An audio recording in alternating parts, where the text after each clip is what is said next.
வணக்கம். நான் உங்கள் ராமன். கார்த்திகை தீபம் ஏன் இது இந்த மாதத்துலே கொண்டாடப்படுதுன்னு தெரியுமா? மார்கழி தீபம், தை தீபம், ஆடி தீபம்னு கொண்டாடப்படாமல் குறிப்பாக கார்த்திகையில் ஏன் கொண்டாடப்படுதுன்னு தெரியுமா? கார்த்திகை மாதத்தில் கிருத்திகை நட்சத்திரத்தில் பௌர்ணமி இணையும் நாள் தான் பார்த்திங்கன்னா கார்த்திகை தீபமாக கொண்டாடப்படுது. இந்த நாளில் நீங்கள் ஏற்றுற அந்த விளக்கு வெளிச்சத்தில் சிவன் மற்றும் திருமால் பிரம்மனுக்கு அக்னி வடிவமாக காட்சி கொடுக்கிறார்கள். இது முற்றிலும் இறைவன் சார்ந்த உண்மை, இறைவனுக்கான சூட்சமம். ஆனால் நிஜத்தில் ஒரு மன்னன், சங்ககால மன்னன் பார்த்திங்கன்னா அதீத நோய்வாய்ப்பட்டு கடந்தாராமா.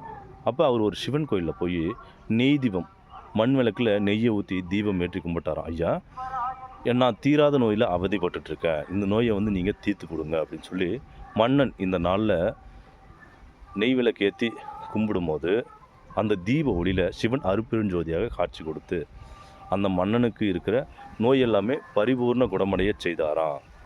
வருஷம் இதே நாளில் பார்த்திங்கன்னா, அதாவது கார்த்திகை மாதத்தில் கிருத்திகை நட்சத்திரத்தில் பௌர்ணமி இணையும் நாளில் பார்த்திங்கன்னா தன்னோட வீட்டு முழுக்க விளக்கேற்றிக்கிட்டே இருந்தாராம்மா.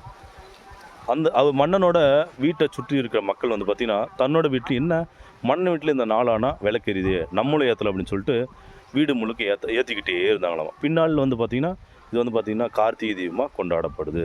கார்த்திகை தீபம் இப்படி தான் வந்துச்சு. இன்றைக்கி நீங்கள் ஏற்றுற இந்த விளக்கில் பார்த்திங்கன்னா உங்களோட குலசாமியோ அல்லது நீங்கள் நினச்ச சிவனோ அல்லது முருகரோ அல்லது வராகியோ இல்லை அம்மனோ யாராவது அந்த தீப ஒளியில் அருட்பெருஞ்சோதியாக உங்களுக்கு காட்சி கொடுப்பார்கள். மற்ற வீட்டில் பார்த்திங்கன்னா நிறைய தீபம் ஏற்றுது, ஆனால் என் வீட்டில் மட்டும் ஒரு தீபம் எரியுதே, நீங்கள் வருத்தப்படாதீங்க. ஒற்றை தீபம் ஏற்றினாலும் கூட அது உங்கள் இருளுக்கான வெளிச்சம் இல்லை, அது இறைவனுக்கான வெளிச்சம். அதாவது நீங்கள் ஏற்றும் தீபம் என்பது உங்கள் இருளுக்கான வெளிச்சம் அல்ல, அது இறைவனுக்கான வெளிச்சம்.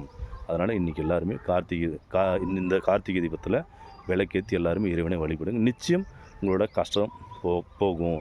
குறிப்பு மண் விளக்கில் தீபத்தை ஏற்றுங்க. ஏன்னா மண் விளக்கில் நீங்கள் ஏற்றும் போது பிணி பீடைகள் எல்லாமே நீங்கும். சரிங்களா?